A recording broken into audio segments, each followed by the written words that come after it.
வணக்கம்.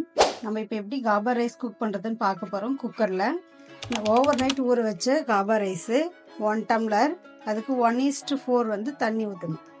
நீங்கள் எந்த டம்ளர் வேணாலும் எடுத்துக்கலாம். ஸ்டவ் ஆன் பண்ணி குக்கர் வச்சுட்டு மூடி க்ளோஸ் பண்ணிவிட்டு விசில் போட்டு விட்டுறலாம். ஒரு 10 மினிட்ஸ் வந்து வேகட்டும். ஆயிடுச்சு. குக்கர் விசில் இது பண்ணிவிட்டு லிட்டை ஓப்பன் பண்ணி பார்க்கலாம்.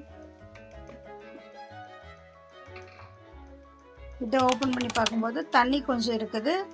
ரைஸ் வந்து பாருங்கள் ஆஃப் குக் ஆயிருக்கு. இப்போ அகைன் திரும்ப என்ன பண்ணணும்னா அதே மாதிரி லிட்டு போட்டு க்ளோஸ் பண்ணிவிட்டு ஓப்பன் பண்ணிவிட்டு லிட்டு போட்டு க்ளோஸ் பண்ணிவிட்டு திரும்ப விசில் போட்டு another 10 மினிட்ஸ் வந்து வைக்கணும். பாருங்கள் 10 மினிட்ஸ் வச்ச உடனே நல்லா பர்ஃபெக்டாக ரைஸ் வந்து குக் ஆயிருக்கு. இப்படிதான் காபா ரைஸ் வந்து குக் பண்ணணும். தேங்க்யூ.